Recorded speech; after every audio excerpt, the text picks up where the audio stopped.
Welcome to my presentation on Fallout 4 of deconstructing a 3D platform game. I have chose Fallout 4 as my game as it has a lot of in-game features that there are to talk about. Here's my gameplay video, however I'm not going to show it as it is an hour long. I'll start off with Part A, theme and graphic style. The theme of the game is to collect things. For example, you can collect materials, in-game currency, which is bottle caps, and experience points to help you level up. It is a survival game, and by survival game I mean it as you're trying to not die, and there are certain aspects of the game that try to make you have a higher chance of dying.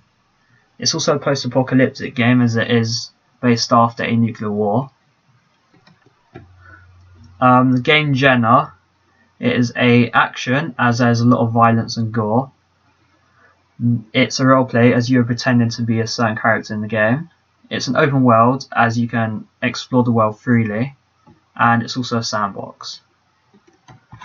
Story and characters.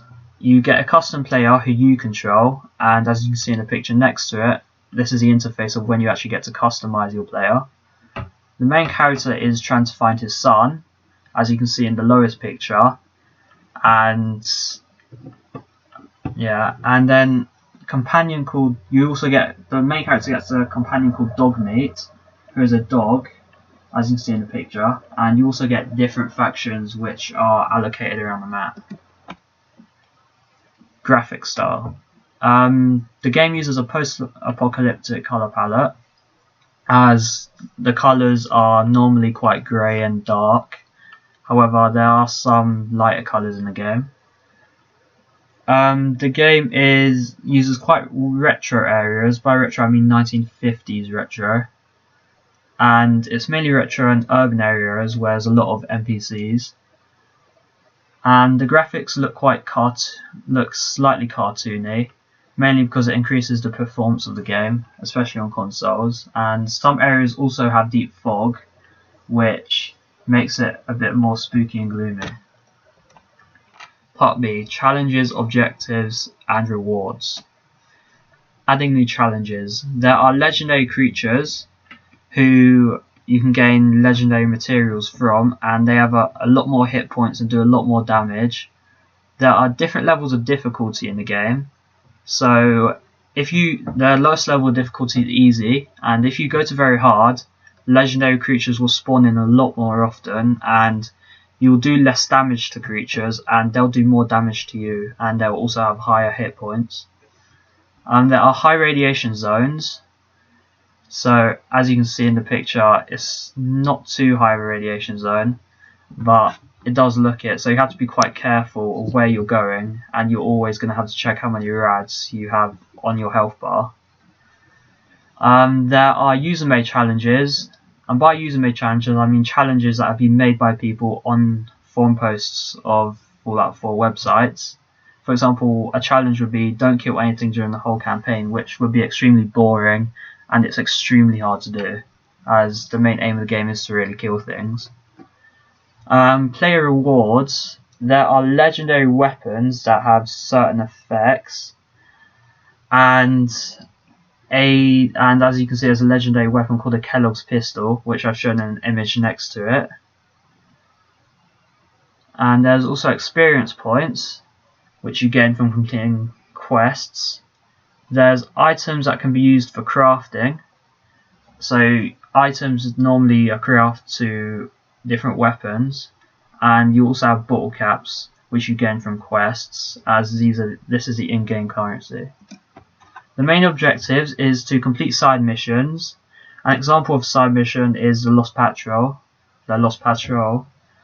and side missions are put in the game as it makes it a lot more fun and long lasting, and you can see in the picture how many side missions there actually are on the map. And really the main objective is to find your son, and this is the campaign objective. And the story, a brief explanation of the story is how your wife and baby are put into an underground vault during a nuclear war, You see your wife get killed while you are locked up in the vault. So when you wake up 210 years later, you are trying to find your son called Sean. Bad player choices. Picking a faction that's worse than the other can be a bad choice for people who like customizing their players, as you get different costumes, for example. And with the picture with the lightning and gun, this is a faction flag for the Minutemen. And staying in a highly radiating area for too long is extremely bad, especially if you drink water in that highly radiated area. So if a river is polluted with radiation, you'll die extremely quickly if you drink the water. And not using power armor, which gives you more health, is important, as if you don't use it, it's a bad player choice because you're wasting quite a valuable feature in the game, which will help you survive longer and help you do more damage. Part C, player strategies.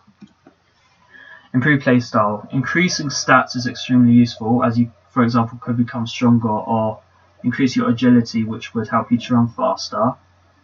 Knowing how to not die from radiation would be extremely useful, as you'll live longer.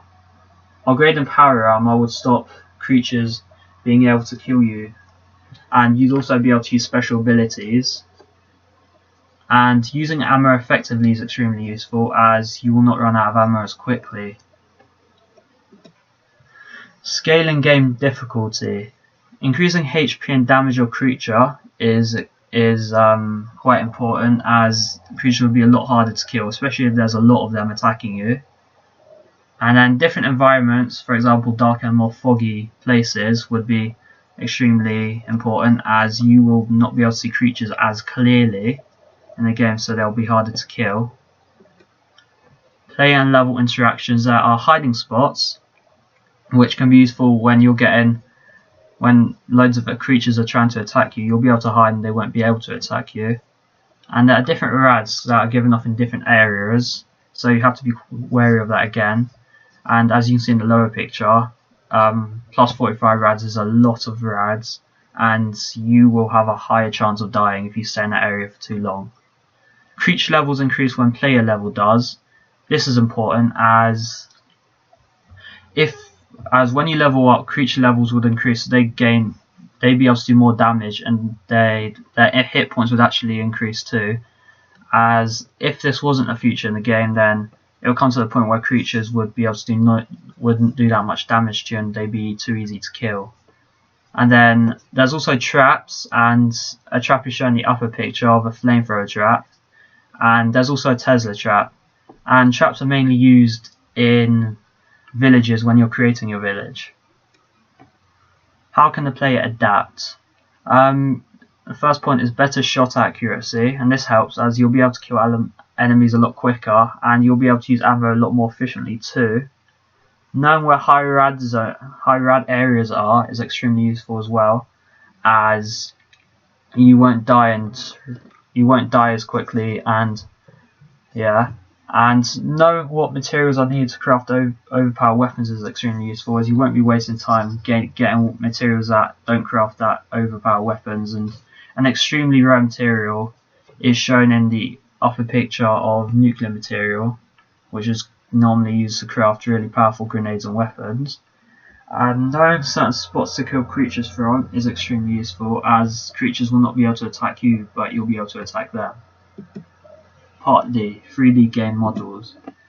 Exporting to an engine using Maya basically means that, say if you make a game character model in Maya, you'll be able to transfer it to, say, an engine like Unreal Engine 4. And UV mapping is when you project a 2D design to a 3D shaped surface. Rigging is useful for creating 3D game models, as you can make them do certain actions and allows you to access a lot more features. And when I say modeling, I mean it in the way that you can model different objects using different polygons, etc. Mapping is when you simply add a texture to an object or a color. And lighting is when you add shadings or make an object look darker or lighter.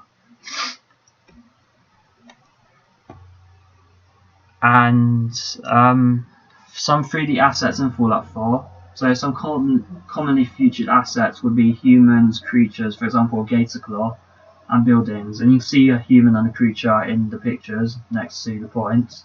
And you also get buildings, for example, shelters and bunkers. And these are examples of what would be made in, for example, Maya by very experienced professionals. As you can see how much detail has been put into the models. Some restrictions in 3D for games are poly counts, as it is a HUD tool or HUD tool that allows you to see how many edges, faces, and verts, etc., that is in a scene. Also, the higher the polygon count, the less visible the polygons are on the object, which increases the detail of models.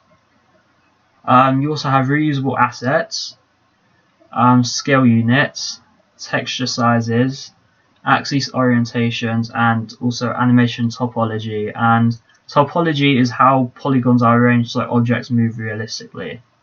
Thank you for listening to my presentation.